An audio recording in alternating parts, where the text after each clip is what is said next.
So our speaker tonight is Corinne Packard, a clinical assistant professor at the NYU Schack Institute of Real Estate.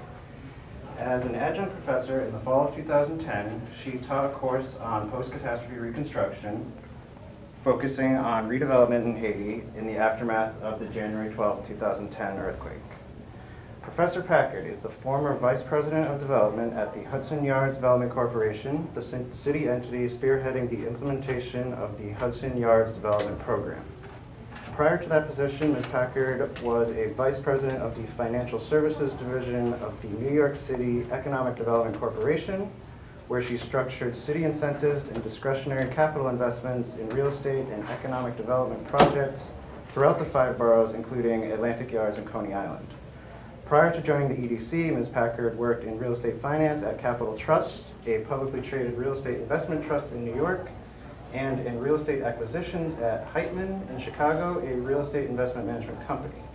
She graduated from the University of Pennsylvania with a BA in Urban Studies and Real Estate Development and a Master's in City Planning. She is the co-chair of the ULI Young Leaders Group, a member of the ULI New York Executive Committee, and the former Penn School of Design, New York City Alumni Regional Chair. She currently sits on the board of the Gowanus Canal Community Development Corporation. I've had the pleasure of providing research assistance to Professor Packard over the last several years, and I was very excited when she accepted our invitation to speak here tonight. Thank you all for coming. Thank you for agreeing to speak. Thank you, Scott, for that introduction. Thanks, everyone, for coming. I'm going to jump right into this presentation. This is the sound of Haiti's presidential palace crumbling. After a magnitude 7.0 earthquake struck the capital in January. Recently released security vision shows workers running out of the building as it collapsed, sending debris pelting to the ground. Inside the palace, a man was overcome by the speed of the destruction. Another haunting scene shows a worker trying to escape the building as lights flash all around before he disappears in a cloud of debris. A scene that was repeated in other parts of the building. The devastating earthquake struck the Haitian capital almost 5 months ago, killing over 300,000 people. Kirsty Bassett, Reuters.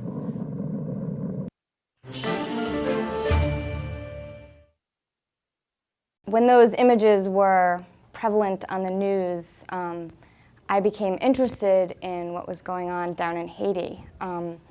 And a former colleague of mine, also with the same interest, with a real estate background, and I decided to start a course at Schack in the Real Estate Institute on studying the reconstruction after the disaster. What I'm going to do is I'm going to talk a little bit about the academic piece of what we teach in the class, and then I'm going to go through a bunch of case studies on projects that our students at NYU Schack have worked on. Essentially, the way the course is structured is we have 6 in-classroom lectures where we talk about, theory of disasters and the reconstruction after the disaster. And then the students are matched with a project in Haiti, with a nonprofit, an NGO, or even a private developer who's interested in doing some sort of reconstruction in Haiti. So the idea is that there's an academic component, but then there's a practical component where the students actually get to work on a real project. So what I'm going to do at the end is go through 4 case studies of projects that the students have worked on. And I'll sort of explain to you the process and what the students did, and then display some of their work, because that's really, I'm not doing the work in Haiti, it's the students in our program that are. So really quickly, just the table of contents, and this is the way the course is structured, is we talk a little bit about catastrophes, what are they, the process and players that are involved in the post-catastrophe situation, and then housing, because housing is such an important component in a disaster where a lot of people are displaced, community engagement in the process of rebuilding, economic development, sustainable design, and then I'll go through the 4 case studies. So, Manish, since you're sitting in the front, can you read this for me? Catastrophe, a serious disruption of the function of a community or a society causing widespread human, material, economic, or environmental losses which exceed the ability of the affected community or society to cope using its own resources. So a catastrophe is a pretty strong word, right? We don't use it lightly, and we usually use it to describe a situation where an entire community or society is affected. So you won't use the word catastrophe used in describing the World Trade Center, right? Because the World Trade Center attack was focused on a specific sort of region and a specific industry. So that whole industry was affected, right? The financial industry in New York City and other, service industries in New York City. But someone in North Dakota, while that day they may have realized what happened, they weren't affected. In Haiti, every single person was affected. So when you go down to Haiti and you talk to anyone, they can tell you the story of where they were on January 12th, 2010. So there are lots of causes of catastrophes, right? Earthquake is what happened in Haiti. There's also hurricanes, which is what happened in Katrina. Even arid conditions can cause drought and really severe situations in some countries, pandemics, and even terrorism, war, and civil disobedience. When I visited Sri Lanka, one of the interesting things was, though they had this massive tsunami that destroyed a large part of the country, the bigger impact on that country was the fact that they'd been having an ongoing civil war for 30 years. So coming out of that civil war was more dramatic of a transition than even responding to the tsunami, because you had so many children who were part of the, civil disobedience and had to be retrained how to work a real job as opposed to, shooting a gun. So coming out of that type of a situation in a country is also pretty severe of a transition. So again, we look at Haiti and we say, well, why was it that this country was so impacted by this disaster, right? There are situations where a 6.6 earthquake in California kills 4 people, and a 6.6 earthquake in Pakistan kills 40,000 people, right? So why is there that difference? There's a lot of factors that contribute to that. If I were in class, I'd start asking you, but depends on the disaster, whether it's war or terrorism, whether a country's urban or rural, right? If it's rural, you, A, don't have as many people impacted, right? You don't have the density of physical buildings and structures that upon collapse can ruin the traffic patterns, right? Infrastructure versus no infrastructure. If you have a city that has bridges and tunnels and those crack and break, that causes a lot of damage, right? If you're in an area that doesn't have a lot of infrastructure, there's less things to be damaged, or even electric wires, things like that. Whether the country is developed versus developing, a strong government or a weak government. So I studied a little bit an earthquake in China that we didn't hear that much about here, partly because the Chinese government swooped in and took care of everything really quickly. No other governments from other countries involved, no NGOs involved, because the government structure there is very strong, and they brought in military to just clean up and rebuild everything. So strong government versus weak government. If anyone knows Haiti, they have a very weak government. There's been a lot of history of corruption. So what ended up happening is the international community swept in to this situation. Open versus closed society, willingness to accept aid. So in China, they said, we don't want aid. No thanks. We'll handle it ourselves. In Haiti, they said, bring it on, give us what we need. We've been accepting aid for decades, so we'll take more. cultural and ethnic factors. All these things contribute to how a location responds to a catastrophe, right? So you could essentially take a regression analysis, and I don't know how to do that, but some of you who might be PhD students are welcome to do this. I'm sure you could make an analysis that said, if your country has X, Y, and Z factors, then if you get hit by this level of a natural disaster, then it's likely that this will happen and your outcome will be, hundreds of thousands of people will be displaced based on factors. So there are factors that impact the outcome of a natural disaster. The other thing that's important to note is that some people say there's no such thing as natural disasters because what happened in Haiti was well beyond a natural disaster. A lot of the reason that Haiti was so negatively impacted by this earthquake was because of human factors. So often places that are vulnerable are more heavily impacted. So Haiti was definitely vulnerable. This is a picture of a side of a mountain. Does anyone know what this represents?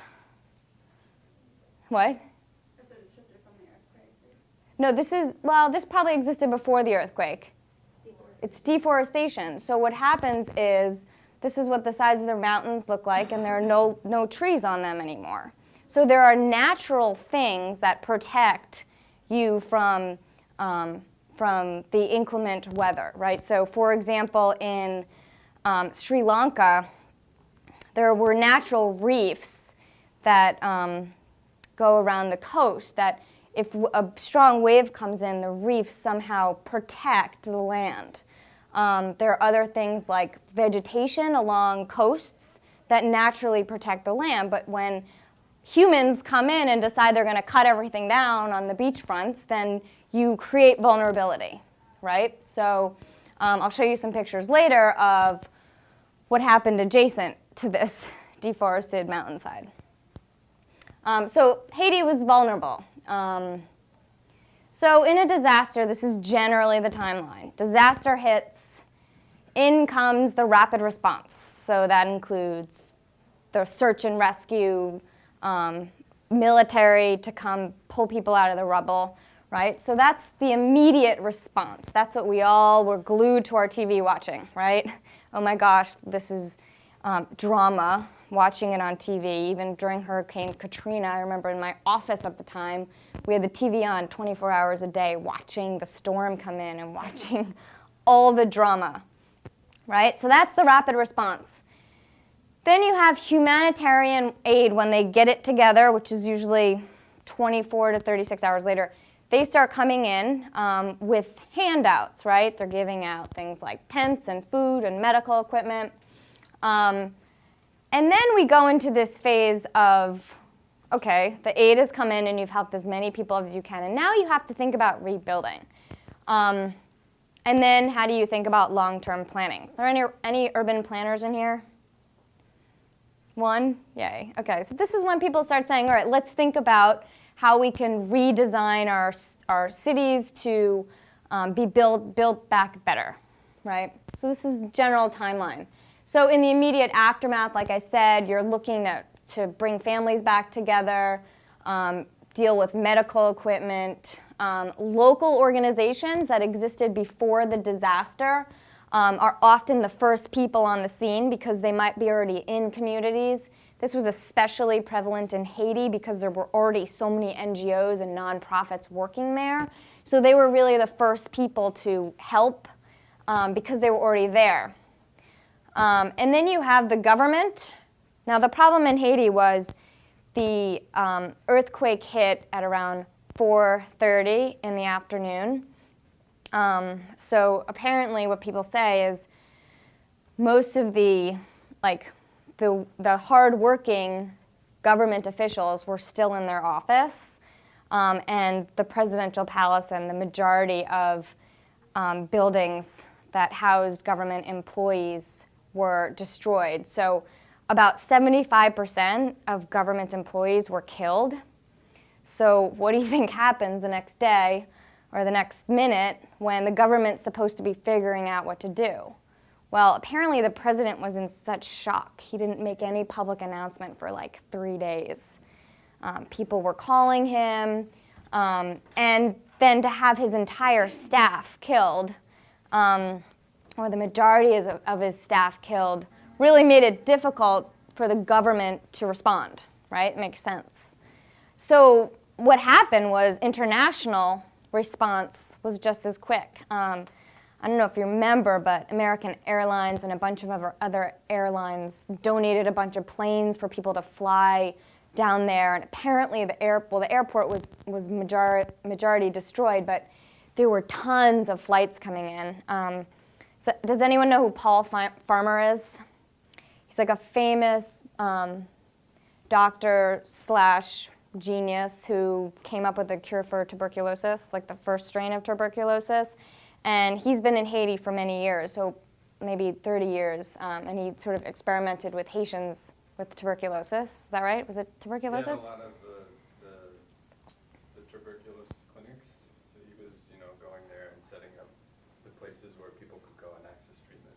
So he was well known in Haiti, and so the first person I'm told that President Clinton called was him and said, get down there immediately. And if you read his recent book, that was called, I think, After the Earthquake, he couldn't even get into Haiti for like 36 hours because the runways of the airport were so backed up.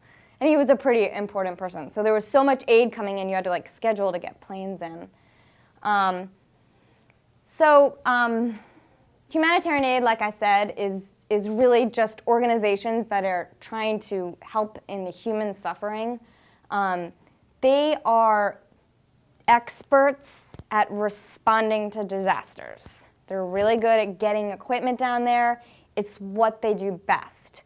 So they're actually the most appropriate people in this area. Examples of organizations are Oxfam and Habitat for Humanity. But these organizations are not necessarily great at longer-term reconstruction. It's not their area of expertise. So what they actually want to do and should do is come into the area and then work themselves out of business. So they shouldn't be needed anymore. What happens is, Habitat for Humanity has to report back to their donors and tell them all the stuff they're doing. And so there begins to be a little bit of a cycle with these NGOs, and they sometimes stay beyond and try to do a lot more than they should, when in fact, during that time period is when the government and the private sector should be sort of taking over. So this is a little diagram that shows when the disaster hits, you have the relief phase, like I described, and then this transitionary phase, which could last for weeks, but in the case of Haiti, it lasted for a longer period of time because of the difficulty in the government sort of taking charge. So the medium and long-term reconstruction part really took a while to get going, and I'll show some pictures later of the process that I witnessed going there pretty frequently over the last 2 years, and seeing the slow progress that happened. This is just a picture of tents that were basically lined the entire roadway from the airport to downtown Port-au-Prince, but just talking about the people involved in this process. So we mentioned there's the affected population, they're trying to find their families, there's local NGOs, there's international humanitarian organizations, and government. So here's what happened in Haiti, since we're talking about Haiti specifically tonight. Everyone around the world committed to helping rebuild Haiti. So they got more money than they've ever had in their history. They got almost $10 billion for long-term recovery. And so all of these organizations, the countries and organizations, so IDB, WB on the right are the Interdevelopment Bank, the World Bank, and the International Monetary Fund. So they all put money in, as well as all of these countries. And so what do you think they said when they said, all together, here's $10 billion? they're investing in this country, so they wanted to make sure the money was used properly, right? So they probably didn't just give the money to the president who went into hiding for 3 days because they probably didn't trust him. So they created this Haitian Reconstruction Fund, which was the entity that held the money, and then the Interim Haiti Reconstruction Committee, and they said this committee is going to be in charge of distributing all the funds. And then they had subcommittees of people involved in infrastructure, housing, workforce development, social services. And interestingly enough, the IHRC, they were supposed to coordinate the implementation of projects to encourage redevelopment. The people who were on the IHRC were majority from the international community, right? So these are the people who were worried about where their money was going to be spent. And they said, well, we want to have the majority. And President Bill Clinton was really the force behind this organization. So different countries, as well as representatives from existing international finance institutions, so that's World Bank, those were all on this committee. And then you had 7 from Haiti. So majority was not from Haiti. So managing the rebuilding of the country was in the hands of the international community.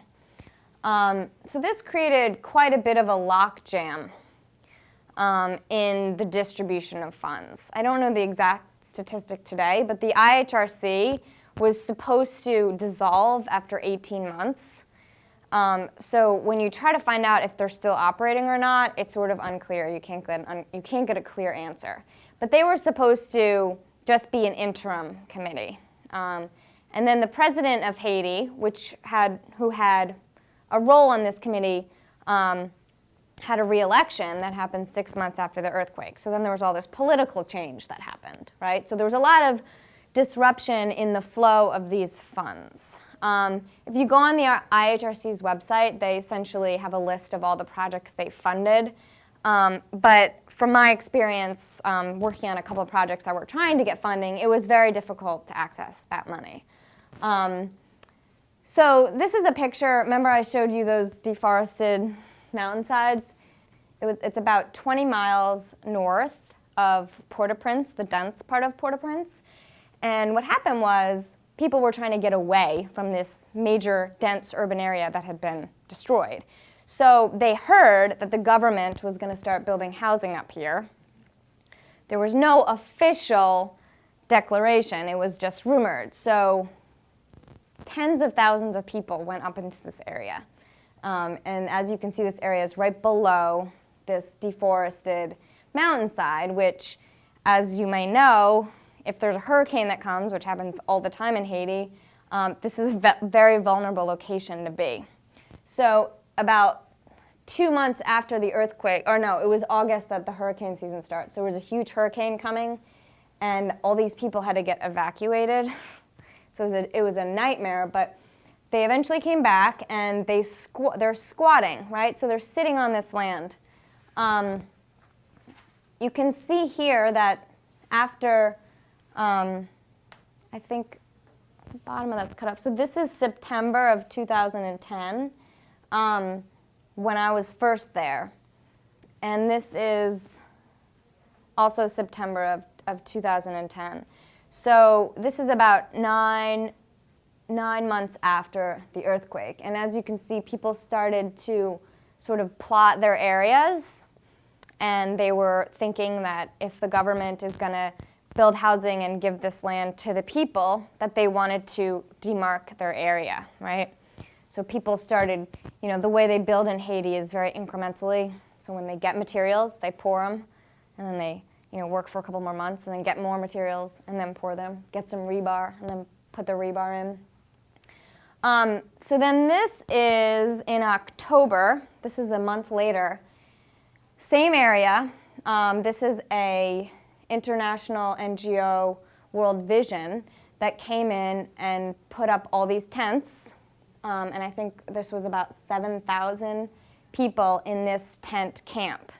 This became a very famous tent camp. A lot of NGOs ended up coming into this area to provide services Because the problem with this area was it's 20 miles north of Port-au-Prince, so guess what they have there? Nothing. No jobs, no retail, no grocery stores, no places to get your hair cut. Not that that was that important, but what you ended up seeing after a couple of months of people living there is a barber shop opened in one of these tents, and a little restaurant, and a little church, and a little school, right? So people started creating commerce. But most importantly, what I was trying to show here was that temporary shelter was sort of one of the most important factors because people were displaced. Their homes were destroyed. And shelter is obviously very important, not just to protect you from the elements, but it also has a mental importance to having a home, right? So these were considered to be transitional. I mean, they're tents, so they would not withstand any sort of inclement weather.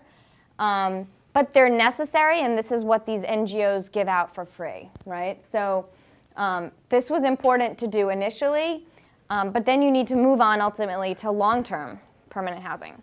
So this was, this is 6 months later in March of 2011. So now this organization decided we're going to start building temporary housing. This was still viewed as temporary housing. And this was one of the cycles of problems that was going on in Haiti, is that people didn't know if they should start building temporary housing or jump to the permanent housing. But people started building temporary housing next to the temporary tents. And look, the people with the tents didn't even take down their tents, they kept them, which I thought was interesting. So this is a map just showing where we are, and you can't see the dot, but this is, you can see by the housing density down here that this is the major urban core of Port-au-Prince, right? And then you start getting up here and it's totally rural. So where we're looking at is right along here. So these are the mountains that are deforested, and this is the area that we're looking at. So essentially what this map shows is, hey, someone owns this land, right? So imagine you're that landowner. What are you going to do? You're going to be pretty pissed that there's 100,000 people squatting on your land, right? So what ended up happening was these developers, these landowners, went to the government and said, hey, this is our land. You have to tell these people to get off or pay us for this land, and then you can have it, and you can build these people housing. Because, look, we have plans to build housing, and here's our pretty pictures, and we were going to develop this whole area. So they were pretty upset. And the interesting thing about Haiti is before the earthquake, 5% of land was recorded. So after the earthquake, you can imagine that number probably dwindled down to 0 with all the records being destroyed. So a lot of people were claiming they owned land, but Haiti is a country where land ownership is in the hands of a very small number of people. So these people owned this land and wanted to be compensated for it. So now we're going March 2012. This is 1 year later. And you have this massive housing development that's now built. So these are considered to be permanent housing, but as you can tell, they're pretty flimsy. They're not really sustainable. They're not going to withstand an earthquake. But this is what that NGO built. And they felt they had to build something because these people were living in substandard conditions. So when I went back there in March of this year, we drove in there. And I had been there like 10 times. And the guys who own the land, who we got to know, told me not to get out of the car. And I'd gotten out of the car like every time I was there. I was like, why? Unless you're with security. And they said, well, all these gangs have started to develop here. And they're, charging people rent. And they're saying, this is our territory. So what's really happening here is you're creating another urban slum, and that's what this is going to turn into unless you have some sort of government involvement or some private sector involvement. So that's why I said at the beginning, NGOs have a role, but they should pull out when their role is no longer needed. So another thing that I will just look quickly to Sri Lanka because it's an interesting example where things that went very differently in Sri Lanka. But in Sri Lanka, what happened was there was all these people that lived along the coast of Sri Lanka, and that was the area hit by the tsunami. So you have all these fishermen whose livelihood is based on fishing. You know, it's crazy. They stand on these pieces of wood, these 2x4s, call them, that are in the water, and they like spear fish, right? So it's important for them to be along the coast. That's what their livelihood is. So tsunami comes, wipes out their homes all along the coast, and the government's response is, no one can go near the coast. We're putting a 50-foot buffer, and everyone needs to leave the coast. So they go into the sort of mountainous, hilly mainland, and they build all these houses for all these fishermen. Fishermen get here, and what do you think they're doing? They're saying, we don't know how to work in the mountains. We don't have a job here. We want to go back to the coast. So anecdotally, there were rumors, and there was a very strong documentary done that suggested that the government wanted to give all that coastal land to hotel developers. And there was subsequently a massive Shangri-La built on some of this land. I mean, it's beautiful coast. But all these people who were given these free houses ended up leaving and abandoning these houses because they didn't want to be there. So some of them snuck back to like across the street from that 50-foot buffer from the coast. But so apparently the statistics was 63% of houses, oh, that's not the statistic that says what was abandoned, but this is a picture of the abandoned houses. So I'm going to talk now a little bit about community participation and planning. So that was sort of housing. And again, all of these topics I'm rushing through very quickly. There's a lot more to be said about all of them. And I'm sure Scott's already went, okay. So community participation for planners, you know what that is, right? It means that you want people to be involved in the rebuilding of their community. So this is a dense part of Port-au-Prince. It's an area called Delmas 32. And it was essentially a very dense urban slum. This is a picture of the red is houses that are destroyed. I think yellow is like partially destroyed and green is okay. So in this area, there was a lot, because it was so dense, there was just a lot of houses that crumbled on top of each other. You can see the way the houses are built. They're just really precariously built, all on top of each other. And this is fairly common for third world urban areas, that you have slums this dense with poor construction. Another thing I didn't mention earlier, part of the human factor in this catastrophe was that Haiti had no building codes. So when you don't have building codes, people build whatever they want. They build however they want. And like I said, they build incrementally. So the structures, and a funny statistic is all these houses are gray, right? Which is the natural color of the blocks they use. Because apparently you don't have to pay taxes until you finish your house, and that's when it's like painted. So no one paints their house because then it's considered still under construction. So this is the landscape in Haiti is all gray, and those blue ones are tents. So you can see here, you know, all that rubble was still there months after. So there was a World Bank grant to rebuild this community, and they hired a planning consulting firm to come in and do a community charrette. And that basically means they brought all the people in the community together and said, what was your community like before the earthquake, and how do you want it to be going forward? So they do this whole mental mapping exercise. They talk, they have focus groups, they say what's important to them. They come up with their own visions of what they would want. They make, you know, charts of services and health and things that they want improved in their community. And then they sort of came up with their own plan.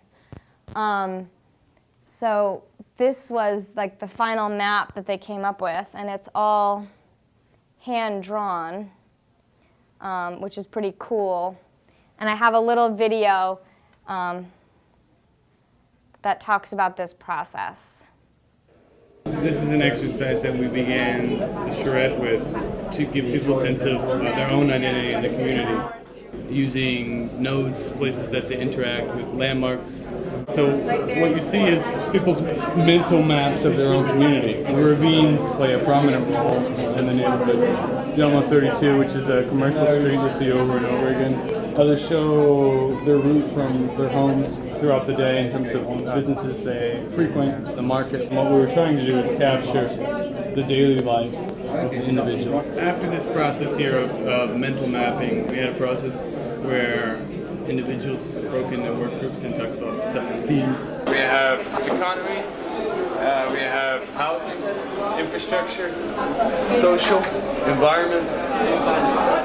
So there are 6 themes. It's election season. You have 3 votes. Each person can vote for any of the 6 themes. What we're doing in the afternoon is we're going to come back to this unified vision of the neighborhood, which began with these maps, and take a representative or 2 from each of the specific 6 themes, bring them together at a table. We have pre-drawn maps that have the basic landmarks, ravines, major roads, that will give them a guide, a template. What we've done is put that on trace paper. What they're going to do is put specific items on the map that have to do with economy and market perhaps, or environment, the ravines and issues around the ravines. Again, challenges and opportunities.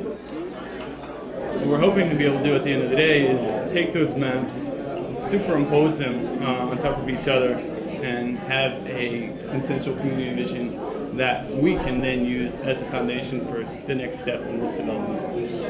The starting point for any plan is this process because it engages the community. Not only does it engage them so that they have vested interest, but you have fantastic ideas and ideas from residents that have been here 10, 20, 30 years that know the community, it's their community. So there won't be surprises. La planification et l'aménagement, c'est la capacité de matérialiser les rêves des communautés. Côté magistrat, vous prévoit déjà un terrain là qui est disponible pour nous mettre en centre de santé là-dedans. Nous supposons qu'il y ait un club littéraire parce que jeunesse là, eh bien, lui doit bon côté pour capable enrichir connaissance. Tout ça place ti marché là depuis sous Bolozo à nous connaît déjà. Est-ce qu'on comprend ça veut dire là, nous avons préféré qu'il y ait l'école professionnelle là et à Blon. Et il y a l'autre barre qui parle encore, mes amis. When the plan comes back, they're going to say, we did this plan, this is our plan. They'll have a vested interest, they're going to help with implementation, and that's really the goal of this exercise.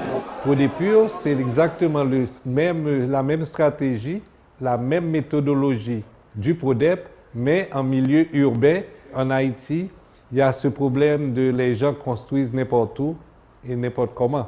Donc, c'est sûr, pour Delma 32, il faut qu'il y ait déjà délimité certaines zones pour dire, par exemple, à côté, par exemple, des ravins, il n'est pas question de construire.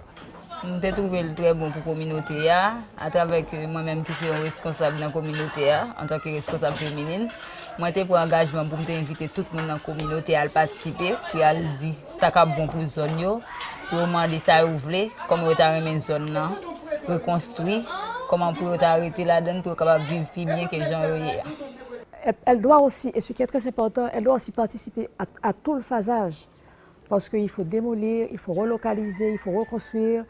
Et si elle est impliquée, elle sera impliquée dans tout le processus. Et je pense qu'à la fin, ça sera peut-être, en Haïti, on espère, un projet où enfin, les gens auront droit aux services qu'ils méritent, ils auront droit à l'environnement qu'ils méritent, et ils se rendront compte aussi qu'ils ont droit à une qualité de vie comme tout individu.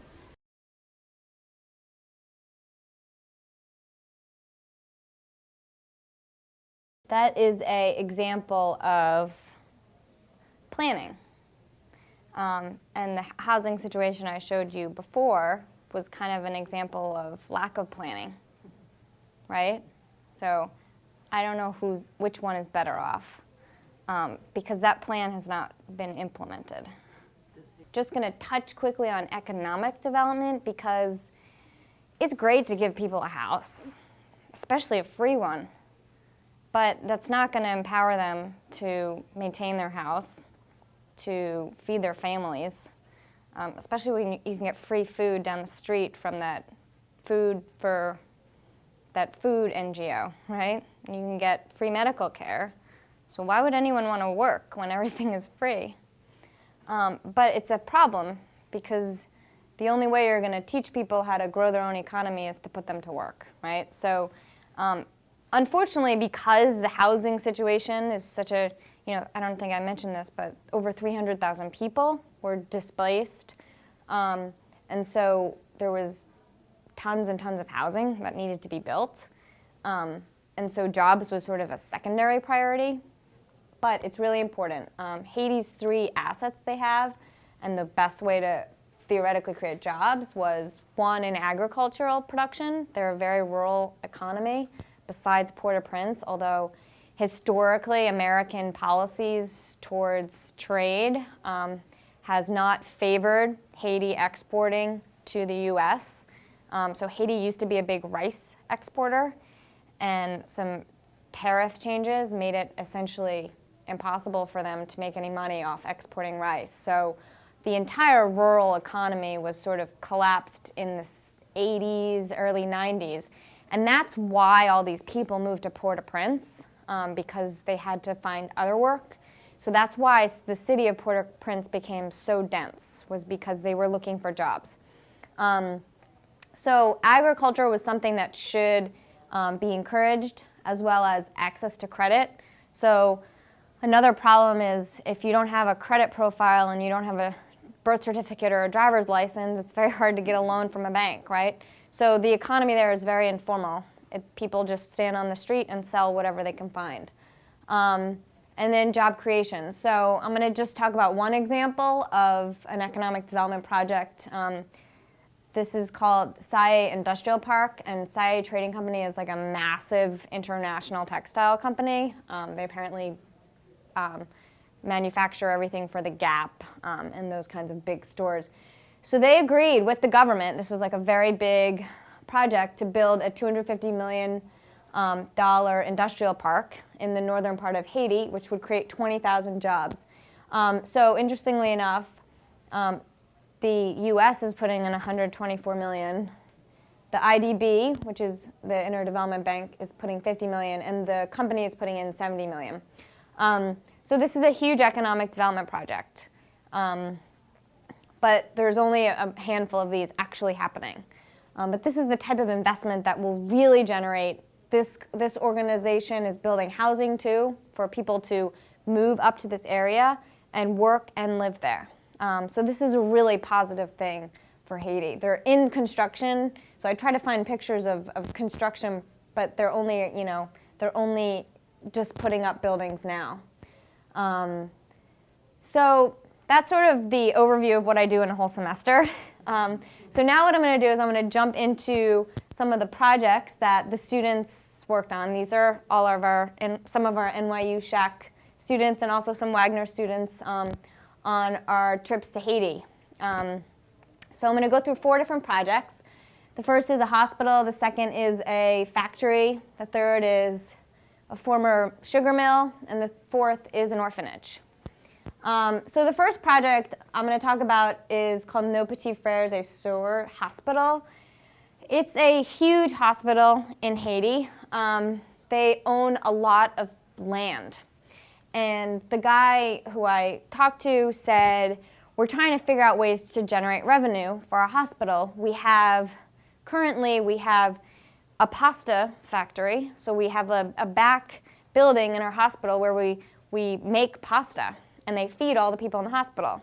And they put people to work. It's like a very small plant, but they wanted to come up with other revenue-generating ideas. So our students were to look at all of their basically real estate assets and say, how could you make money off some of these assets? So one of our students basically looked at all of their different properties. This is the hospital campus. And they had some vacant sites, they had some warehouses, and then they had an orphanage. And then they had this other site that was this mango grove. and it was about a 45-minute drive to get to the mango grove. But they had all these mangoes on the site, and they weren't doing anything with them. And mangoes are one of Haiti's exports. And so she did an analysis of the site. So we all visited this site, and this is what it looks like. It was a beautiful mango grove with all these trees. And she basically did a proposal. So there was this site, and then there was also some sites adjacent to the hospital where the hospital director said, we were thinking about maybe building like a high diagnostic facility where we could have x-ray machines and medical equipment and make money off that. So there's a market, he thought, there's a market in Haiti for wealthier people to have some medical services because no one who has any money in Haiti gets medical services done there. They go to Miami. So he thought there was maybe a market for it. So what she did was an analysis of what it would cost to build something like that, where would you get the equipment, how much would you charge, are there other hospitals that are doing this? So essentially what she determined was that the high diagnostic center was a really bad idea because the costs of building it and getting equipment there were too high, and most people can get so many medical services free. But the mango farming idea seemed like a great idea. So she did a financial analysis of how much money they could make from a mango farm. She did sort of an export demand analysis of what kind of mangoes you need to grow. There's all sorts of different kinds of mangoes, and the US likes certain kinds of Madame Francis mangoes and not others. And there's all these issues about transporting mangoes. So she put a proposal together on how he could make significant revenue from his mango farm. So that was sort of the product that she gave this NGO. The guy who was running this hospital was a young guy who I think was originally from the UK, and he said, I'm running a hospital, I don't have time to do a real estate analysis. I don't know anything about mangoes. So she basically provided him a report saying, here's our analysis. So that's sort of the way NYU has been coming into these projects, just as technical expertise, I like to say. They're providing some assistance to these NGOs who might not have time to do this type of analysis. So the second project was this really cool factory called Caribbean Craft. And the woman who runs it, her name is Magali, and she did a little clip with Oprah because Oprah found out about this woman and was so impressed with this factory that she was running. They have 350 employees after the earthquake. I think there were 500 before the earthquake. So Oprah came down and did this interview, so I had to put that picture there. But the factory creates all these handicrafts. You could see these, they might look familiar to you because they're sold in places like Anthropologie and West Elm. And I was so excited by that. I ran into Anthropologie when I got back from this trip, and these things sell for like $125.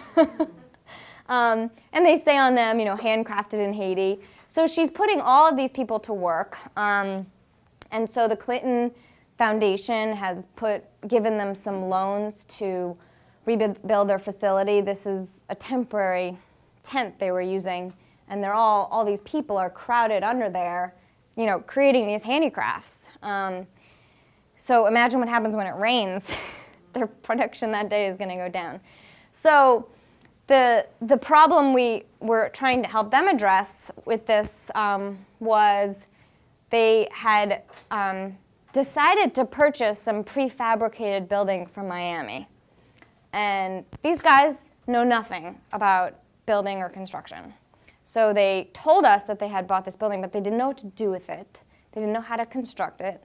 They didn't know anything. So several of our construction management students basically helped them figure out, the best place to locate this building. And they looked at the plans from the guy who sold them this prefab thing and explained to them that they had to do foundations because they didn't know anything about borings or foundations. So they basically did a construction analysis explaining how they had to construct this thing and the additional materials that they needed to buy and the labor they needed to hire, right? So in Haiti, there's just not a lot of, these guys, again, running a factory of 350 people. It's that woman Magali and her husband. They don't have time to figure out how to build this facility.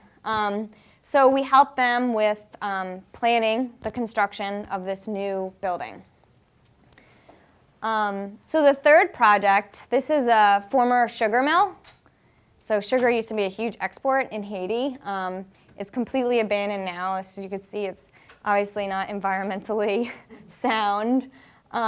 Here's a picture of the structure, but a pretty cool structure, right? Has some good design elements that could be used in a future possible building. So I had a couple students work on this project because they had some different ideas, but this is what the building looks like. And so they did a pretty general real estate type analysis. They looked at the site, they said where it's located. So it was located here, so here's the downtown Port-au-Prince. So it's very close to downtown, also close to a major port here. So this is Haiti's major port, which made sense that there was a factory, a sugar factory near the port, right? So they did some transportation analysis and came up with an idea for the way you could rehab this building. So it's sort of like an adaptive reuse. And then they did some site planning, and they said it would be great to have a World Trade Center here where you locate the types of organizations that like to be in proximity to each other in a World Trade Organization.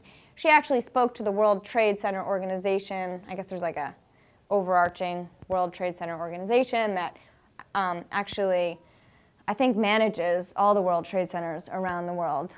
And she did a layout of the different types of, the amount of square footage you could get, how many different offices, and then she had this workforce training component. So not only are you bringing in business, but you're also training people so that they can learn new job skills. And then she did like a financial analysis. And this was for the private landowner who owned this property. So he was trying to figure out what he could do with this site. So the fourth project was an orphanage, and I was very affected by my first experience. It was the first time I was in Haiti that I went to this orphanage, and I was just heartbroken by the living situation, and I'll show you a video clip of this too. You can see there that little blue square is where the site was, and it was very dense, and there was about 60 children living in these really tight quarters. So the first semester we were down there, students did an analysis of rebuilding on the site and did sort of a site plan. And it was really determined that it was going to be very hard to build something on that site. So after conversations throughout, I guess it was like the next semester, they decided that they would try to buy land outside of Port-au-Prince where they could build from scratch. And another American visited the orphanage and decided to start fundraising for this orphanage. So there actually a little nonprofit formed in the time that we were working on this, and they started raising money on their own for this orphanage. So this is like, you know, total nonprofit world here. So they found a site down in the south here in Jacmel, which is actually a really neat little town that has a lot of artists, and it's just beautiful. It's coastal, so we went and visited this past spring semester with the students. And one of our students, so this is the site, it's a mango grove with lots of trees. So one of the students did a site analysis. She looked at, you know, the way the sun and the wind hits the site, and then figured out the best place to locate a clinic, the schooling area, the sleeping area, and then to do some like urban agriculture so that the kids could learn how to farm to sort of encourage this agricultural education. And then there was like a nice mango grove on the back. So she did this site plan, and then she also said, how much is this going to cost, so that the nonprofit had a sense of how much money they need to raise, because like I said, it was just this random woman who decided to start raising money. And she didn't have a sense of how much it would cost to rebuild this orphanage. So here's a rendering of what the orphanage could look like. So my last little video clip, and then I will conclude, is of this orphanage. Respectez maman, ouais. Respectez papa, ouais. Respectez maman, petit garçon, pour qu'à grandir. Achou. Respectez maman, ouais. Respect their mama. I hitched a ride with Jim Stuckey and Corey Packard to the Orphanage, and my heart just kind of broke for the place. My name's Brooke. I'm an RN, and I've been working in Dakini and Carrefour since February 12th. I met Franz and his family at the hospital. Franz was one of our translators, and his mother came and visited often, and we found out about his orphanage and school, and started just getting involved doing some medical care for the kids, and have been concerned ever since about their living standards and about their housing situation. So excited to have you guys here and maybe taking a look at the building space and really looking for something that can be really long-term, really sustainable for them, and something that they can call their home. This is where the kids sleep. Here.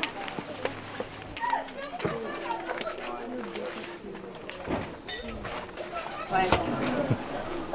It's like a sauna in here. Brooke, back the nurse, challenged me because I'm an architect. She said, you have skills and experience to help these people. What are you going to do? And so the NYU group came here. They took measurements and photos and kind of documented the site and wrote a report. So the number of beds, you would have to plan for 60 beds. 60 beds. Normally there's 60 people, 60 kids, but she can't keep them all here. Bon, plan mta reme yon rétablissement. Pour ti moun yo et pour moi, un petit côté mieux pour ti moun yo rete parce que conditions pas bon, yo obligé dormir une sous l'autre. C'est dans tête mouillé, bon, dans soleil.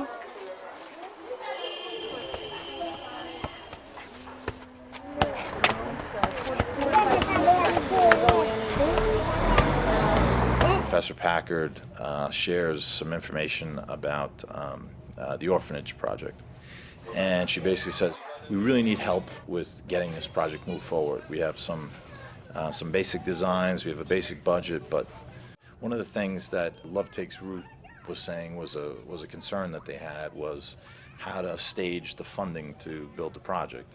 And what became apparent right away, because the program that they had was so large, they had residential, educational classrooms, sort of outdoor areas, that it really lent itself to try to create like a phasing plan. Let's create the residential spaces first, and also put in some infrastructure and some safety and security, and then we'll move on to the educational dorms afterwards, and just to try to put it in some type of framework. We just looked at it collaboratively as if I were building this with their cash flow, how can I produce the quickest?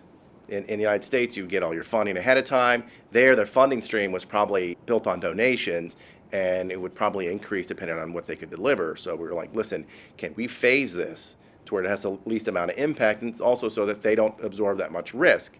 Because we didn't want this project to have a catastrophic failure. We wanted to actually build a small foundation and just keep building it as your needs grow. So we tried to phase it that way. It was really determined in the end that it didn't make sense to build on site because they couldn't find the landowner and they didn't have property ownership. In the last several months, our students have helped with planning the new site for the orphanage, which is going to be built in Jacmel. So there's a nice clump of trees here in the center. Most of them are mango trees. And then there's a great big one right over there. And they said that was some kind of a brown peanut tree. What a great tree climbing tree for the kids. Probably the order will go school, clinic, orphanage. So that, it's kind of zoned public to private. And then back in this area will be gardens. Yeah, they'll have room to play. And they can grow things and have a garden and learn what that's all about.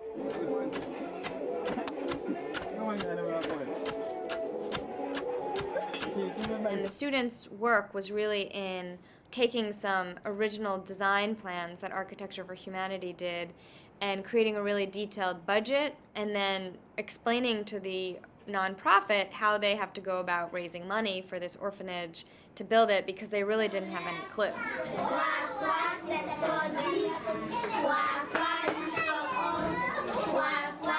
In a normal private practice, you have these same pieces. Somebody takes the initiative and does this first piece. It's cool because it's all these disparate people just kind of coming together and it's starting to work. It's incredible.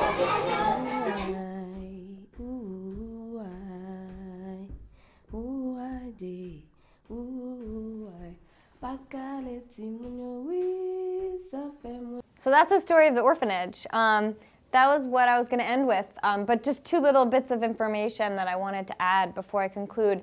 Some of the people in the film were architects that work with Architecture for Humanity. They're an NGO, a nonprofit that we've been working a lot with. They do architecture work in Haiti, so they've helped source some projects for us to work on. So those are some of the people in the video. And then the other thing that I'll just mention, because I can't help it, two things I'll mention.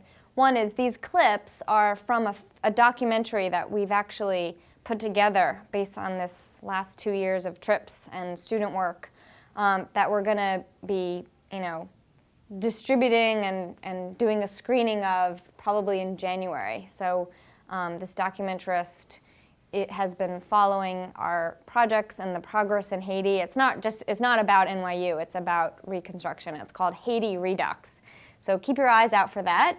And then the last little plug I'll do is for any of you who are students who are interested in taking the class in the fall, here's the flyer about the course. So that's all.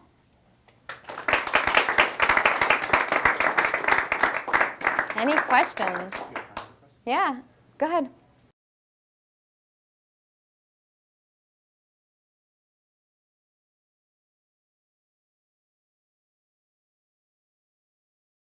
That's a great solution. The funny thing is Bill Clinton was the president who reversed all those actions. And he is like the Haiti Reconstruction guy. And my theory is he must feel guilt about those policies because he has a Clinton-Bush Haiti fund. He has the Clinton Foundation. He started the Clinton Global Initiative, which meets quarterly in Haiti that I'm a part of. He's super involved in the Reconstruction. He probably can't do anything about that policy now. Maybe he can. He's said publicly that he thinks it was a wrong policy decision and he regrets it. I don't know if it's that easy to just reverse it at this point.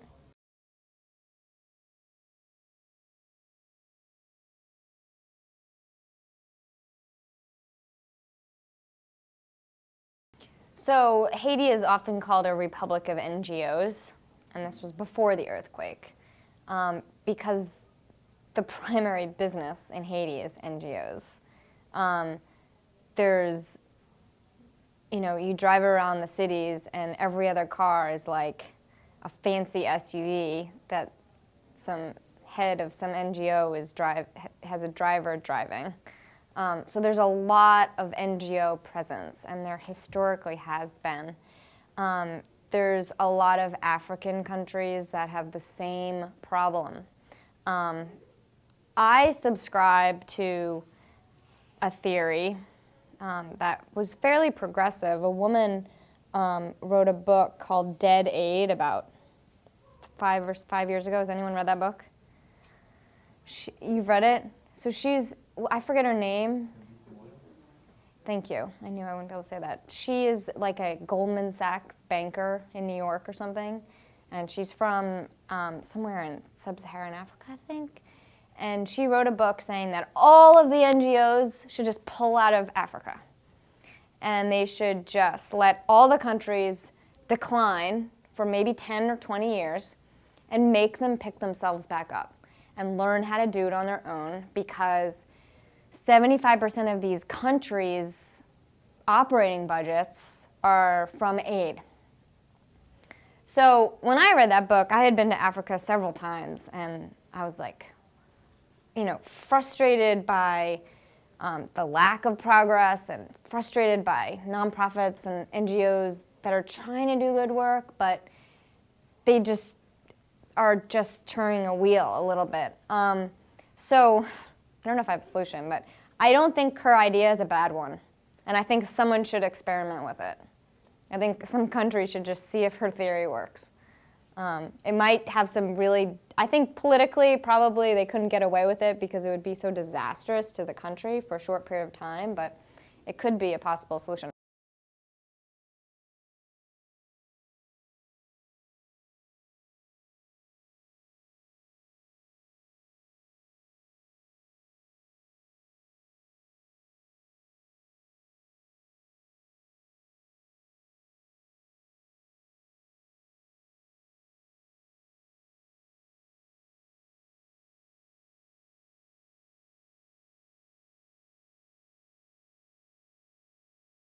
Yeah, so that's a good framework. Is that, I mean, I've talked to these guys who run SAE, and they've asked me, maybe you can come in and help with like the community participation strategy because we don't know how to do that, right? They will probably hire someone like Architecture for Humanity to do that because that's what Architecture for Humanity does really well. They were the ones managing that community charrette. That's an NGO, and that's what they would be wise to do instead of just displacing people. And the other thing I always say is, I have a planning background, is you can't make everyone happy. No. That's another thing. Like I worked on eminent domain for the city for a number of years, and there's always going to be people with opposing views and opposing opinions, and there's going to be people who want to sue you in the US. So yeah, and reporters just love dirt. Yeah, Candace.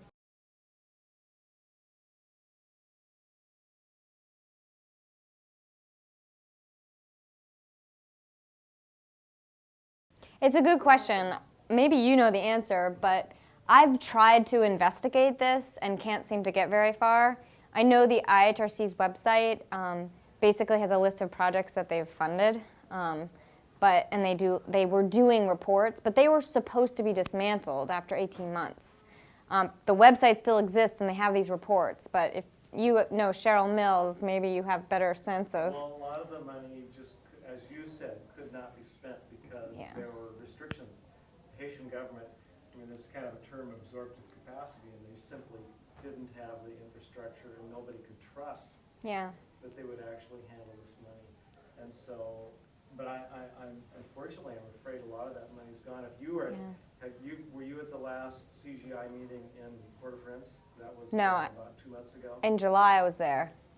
Yeah, in July. So I was at that meeting, so I guess we didn't meet, but Bill Clinton was there too. Right. So you know that the thing that he emphasized was that the money's going away. The funding now is the big issue because nobody, it's like donor fatigue, and so I have a feeling that a lot of that money's just gone. Yeah, a lot of it was also forgiven debt. So you can't really, that's not cash, right? That's debt that Haiti owed other countries, and countries forgave it. So that's a good thing. But anecdotally, what I kept hearing was that the people administering the money were hesitant to give it to anyone. They didn't trust anyone. They didn't trust any Haitians. They were only giving it to organizations that they had like historical relationships with. So, I've worked in city government, and I thought I understood politics, but this is like a whole nother world. Any other questions? Yes, How's the education system? How much money goes into education? Horrible, none. Fundamental health? Again, I'll go back to this concept that a lot of it is funded from outside. They have a whole, they have a school system whereby anyone with $8 a month salary sends their kids to private schools. So they pay for school, and if the first thing people do with their money is pay for their kids to go to these private schools. a lot of them are, religious schools or schools from international organizations running them.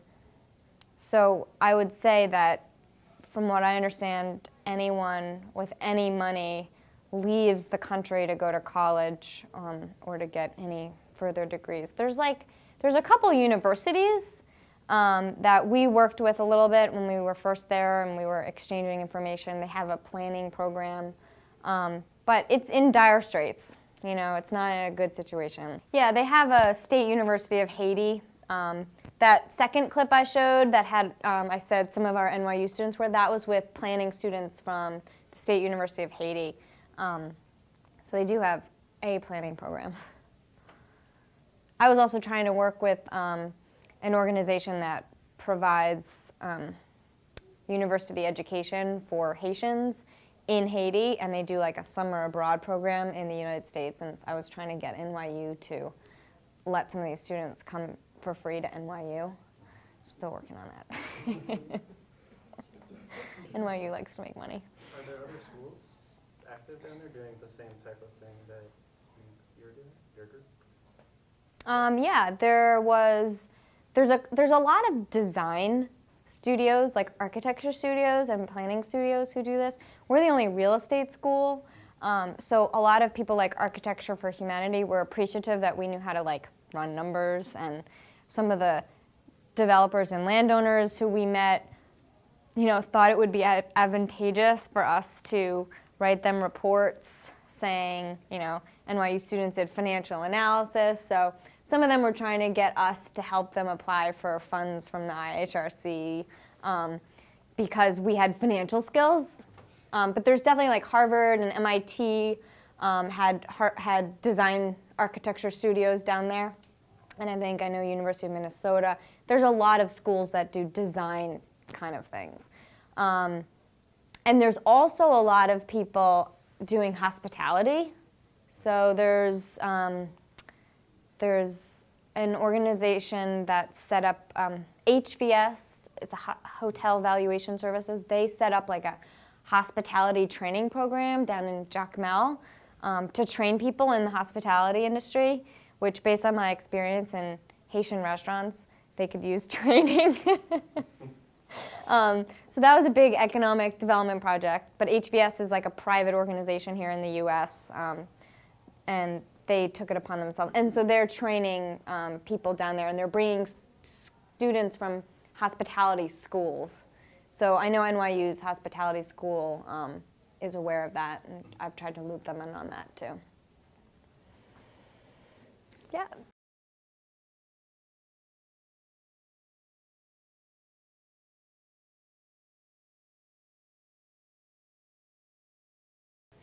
So I've worked on two of the biggest projects in New York City, the Hudson Yards Project and the Atlantic Yards Project. And the Hudson Yards Project is a 30-year project, and that is in New York City with a massive plan, with $3 billion of funding, and a very competent government.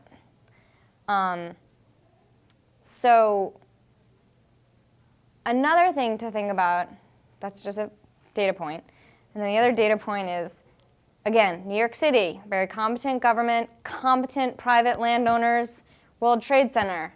How long did that take to get the building up? Right? At the 10-year mark, we were barely getting the Freedom Tower in the ground, right? So this stuff takes a long time, and I don't want to say it's going to be a multiple of any of those numbers because that sounds scary. But I also don't know that with certainty that it will be planned and rebuilt quickly. I can't say that with certainty. And that saddens me. I think my 2 years of experience working in Haiti, it's great because some of my students come back, and when we come back I always say, well, what were your thoughts? And a lot of them say, well, it was a lot more hopeful than I thought it would be, and people seem to have hope. And they seem to be happy. They don't seem downtrodden. But I think they're just a resilient people, and they don't expect things to happen quickly, whereas every week there's newspaper articles saying Hudson Yards project is going too slowly, like everyone's delaying, the city needs to do this and that, right? But the Haitians are just sort of like, it'll happen when it happens. So I don't have an answer for you.